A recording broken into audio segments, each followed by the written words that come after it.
Evangelho, quarta-feira da Semana Santa. O Senhor esteja convosco, Ele está no meio de nós. Proclamação do Evangelho de Jesus Cristo, segundo São Mateus. Glória a vós, Senhor. Naquele tempo, um dos 12 discípulos, chamado Judas Iscariotes, foi ter com os sumos sacerdotes e disse: O que me dareis se vos entregar Jesus? Combinaram então 30 moedas de prata.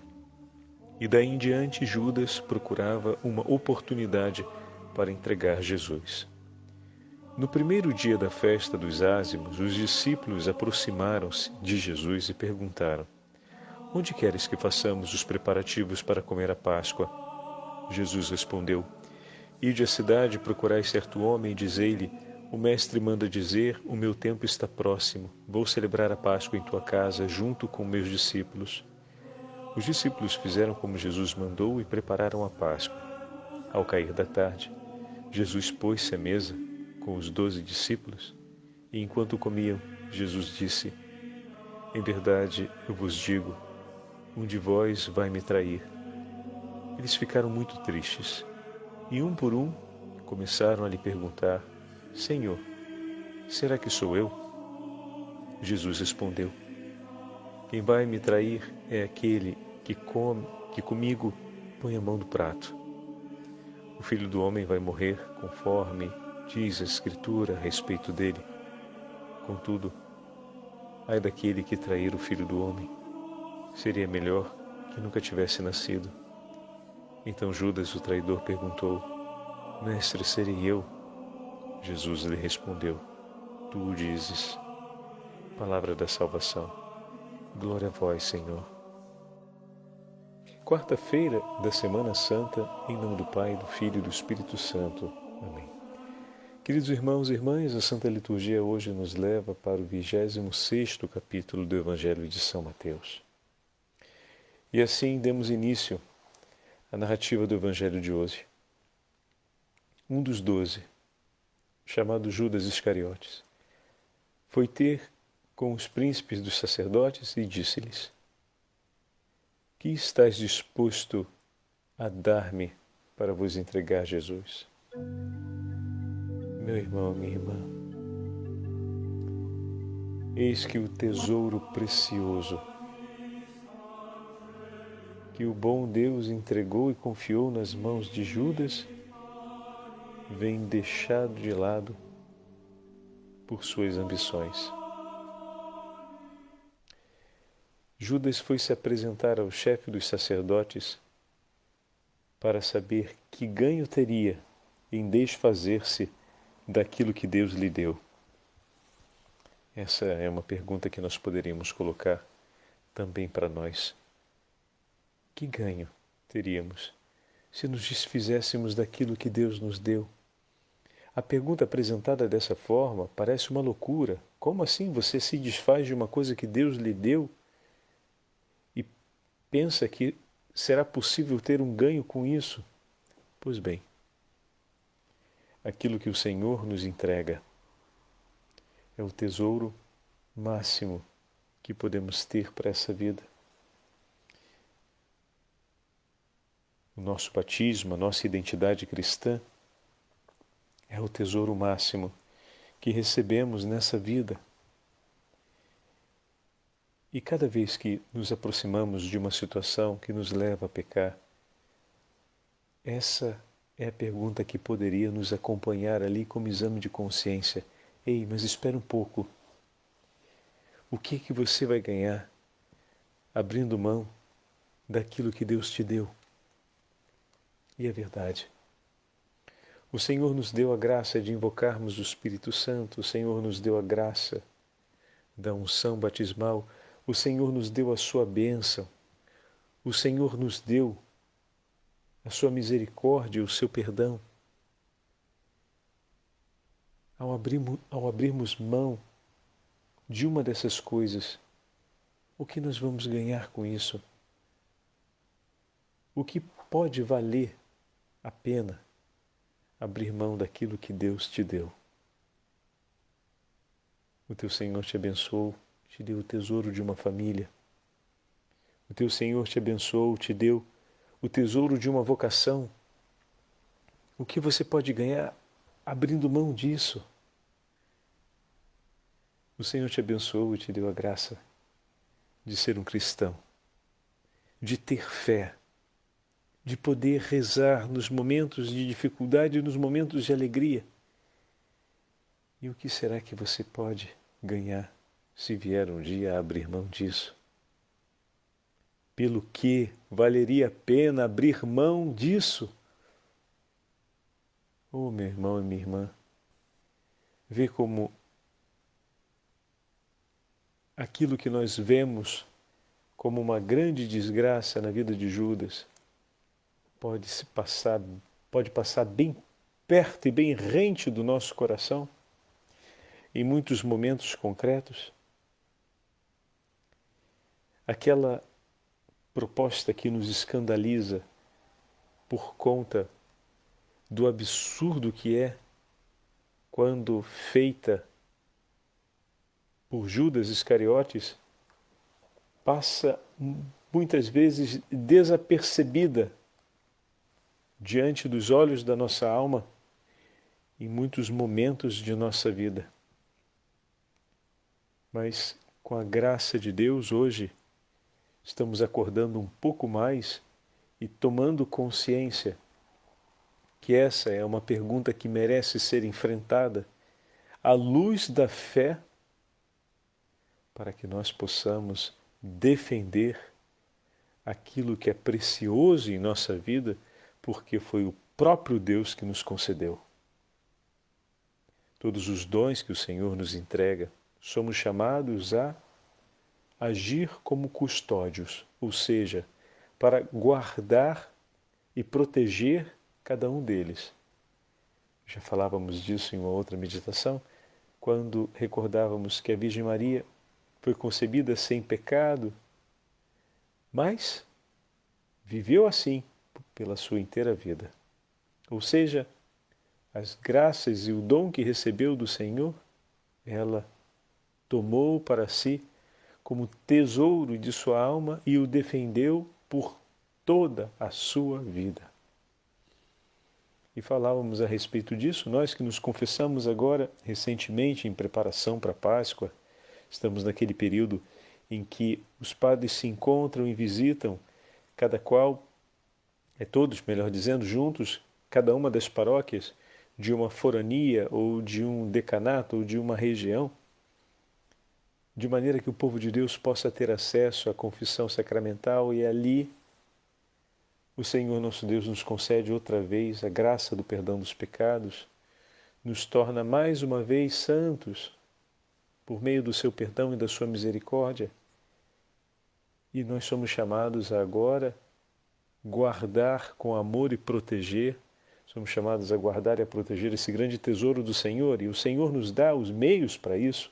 E falávamos a respeito das santas amizades que são importantes, as companhias que nos ajudam a preparar o nosso coração para enfrentar as grandes batalhas e seguir os desafios que a vida coloca, que nos ajuda a mantermos-nos no caminho da decisão que tomamos por entregar a nossa vida pela nossa família, por entregarmos a decisão que tomamos em entregar a nossa vida para levar a Deus aqueles que o Senhor nos confiou pela salvação dos homens. Enfim, o Evangelho de hoje nos traz essa pergunta que nos ajuda a declarar mais uma vez: não, Senhor, eu não abro mão do que o Senhor me entregou por nada. Nada nessa vida tem um valor comparável ao que significa ser cristão, ao que significa ter o teu Espírito. Nada, Senhor, tem um valor comparável àquilo que o Senhor me entregou por suas próprias mãos. Naquele momento, entregar nosso Senhor é abrir mão de todo o tesouro que o Senhor lhe concedeu. É abrir mão de tudo aquilo que ouviu, de tudo aquilo que viu, de tudo aquilo que testemunhou. É abrir mão da voz que o chamou. É abrir mão do plano de amor que para ele foi preparado. O que ele poderia ganhar entregando Jesus, abrindo mão do Senhor. Seria possível ganhar algo? Meu Deus! Como o coração de Judas se tornou cego e seco. Não é sem razão que quando eles comiam, o Senhor então disse: em verdade vos digo que um de vós me entregará. E todos ficaram muito entristecidos, e não seria sem razão. Bom, ao quanto parece, todos são todos, então significa que também Judas provou uma tristeza em seu coração. E ao quanto a história nos mostra, não foi uma tristeza por arrependimento. Talvez uma tristeza por saber de alguma forma, de maneira mais explícita ainda, que tudo era claro aos olhos de Deus e que diante do Senhor nada se esconde. E como falávamos ontem, aqui no Evangelho de Mateus estamos vendo, na narrativa de Mateus, essa grande ocasião para Judas se arrepender da escolha que tinha feito. Entretanto, sabemos que Judas entrega o Senhor por aquele que é o preço de um escravo, que são as 30 moedas de prata. E dessa forma se cumpre um traço da Escritura que falava a respeito do campo do oleiro, que seria comprado por esse valor, mas o que nos fere ainda mais é entender que o valor atribuído pela entrega do Senhor e que foi aceito por Judas, porque na verdade ele perguntou o que receberia, e lhe deram um preço que seria o preço equivalente a um escravo.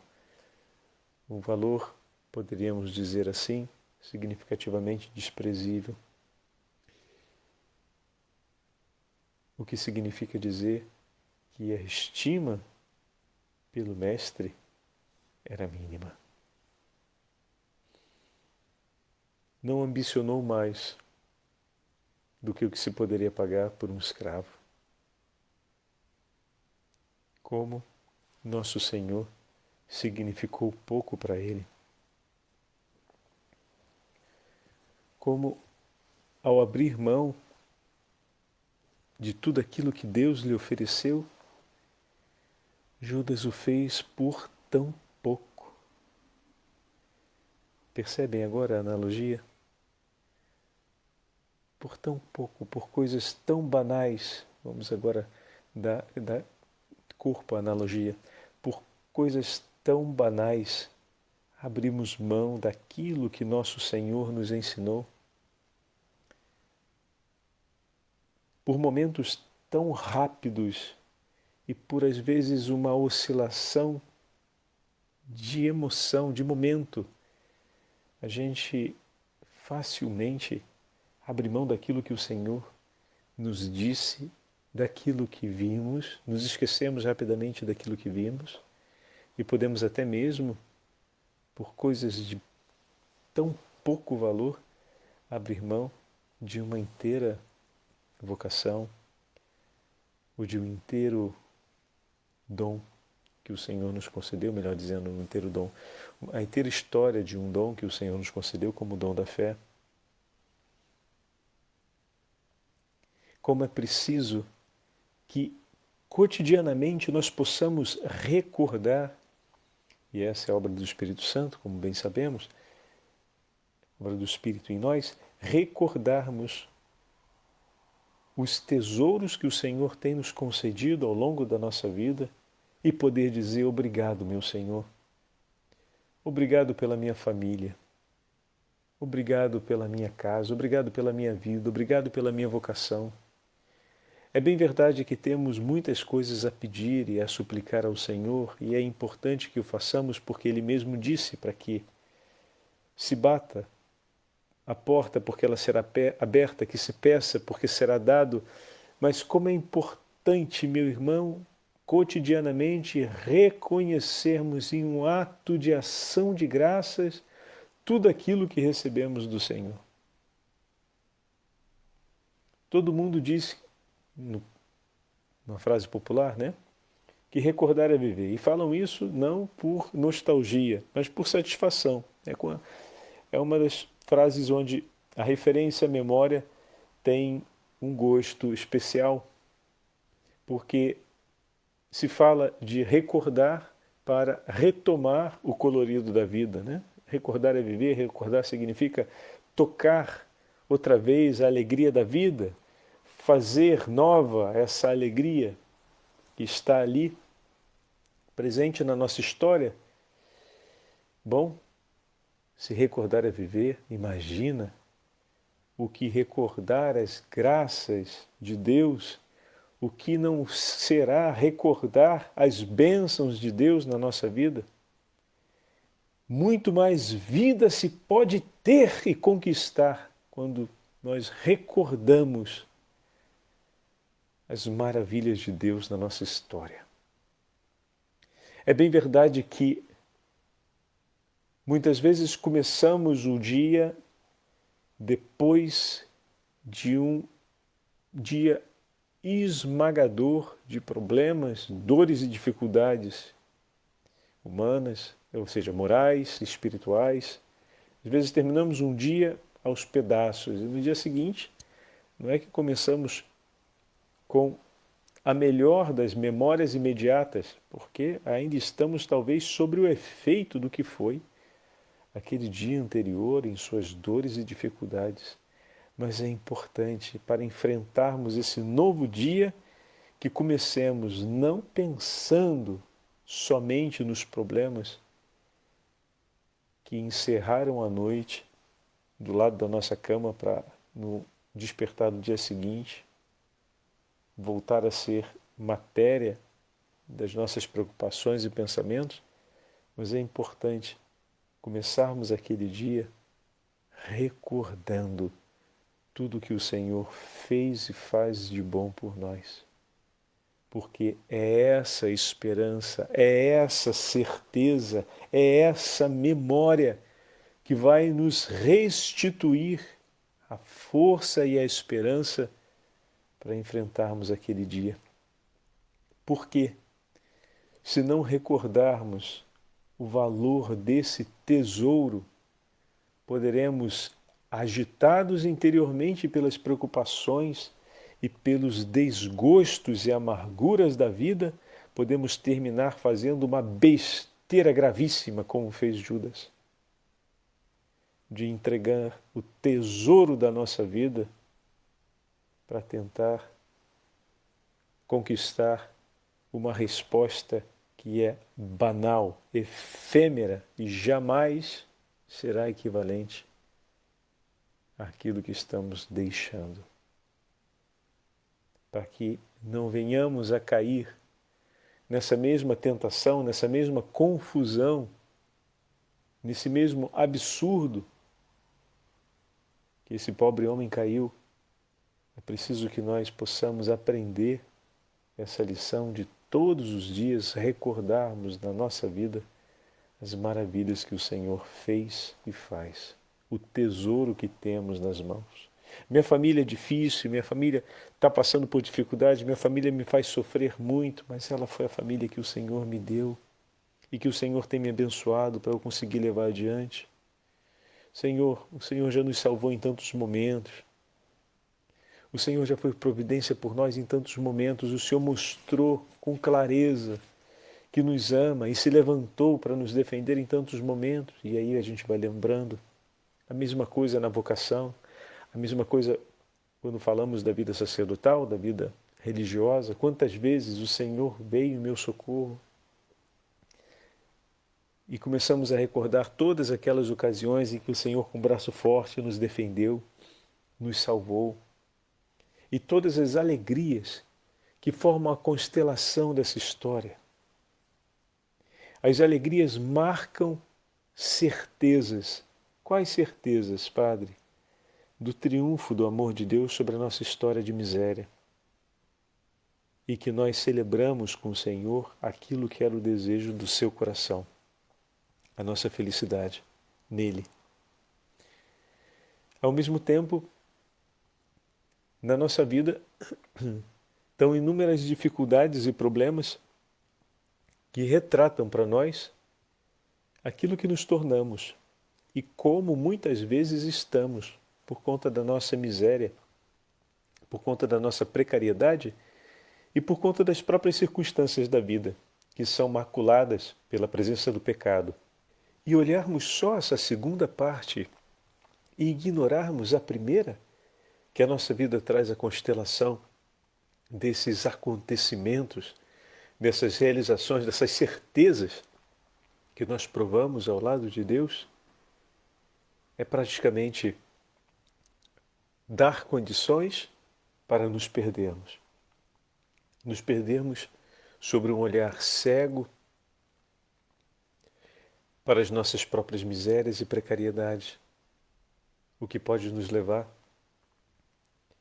ao desespero, como bem sabemos, e à renúncia de tudo na tentativa de sair daquela realidade em que estamos para uma realidade melhor. Acredito que todos nós somos de acordo que é óbvio que não era a melhor troca a ser feita por Judas, mas que de alguma forma, algum bem ele esperava daquela decisão dele. Isso também parece ser claro.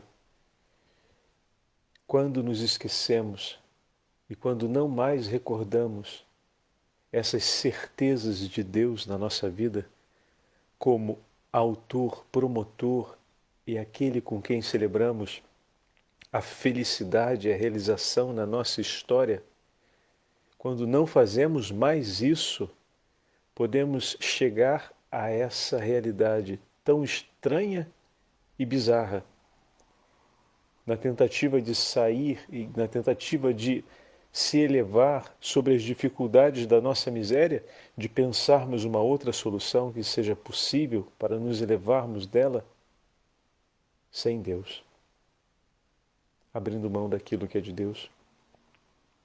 Mas se realizamos essa memória e se lembramos dessas realidades e dessas verdades perenemente, o nosso coração não se confunde, porque essa obra de memória, ao mesmo tempo, esse ato de fazer memória, nos leva à ação de graças. E por meio da ação de graças, reconhecemos a potência de Deus e o triunfo do seu amor sobre a nossa pequenez, sobre a nossa miséria. Aproveitemos esse dia de hoje para realizarmos esse grande ato de ação de graças na preparação da Quinta-feira Santa, da abertura do Tríduo Pascal, onde o Senhor amanhã estaremos fazendo a memória dele que se senta à mesa com seus discípulos e entrega os tesouros da Eucaristia, a instituição do sacerdócio. Oh, meu irmão e minha irmã, olha o que o Senhor nos entregou por nós. Meu irmão sacerdote, olha o que o Senhor entregou em suas mãos. Quantas almas foram salvas pelo exercício do seu ministério? Quantas e quantas almas foram abundantemente abençoadas por Deus pelo exercício do seu ministério?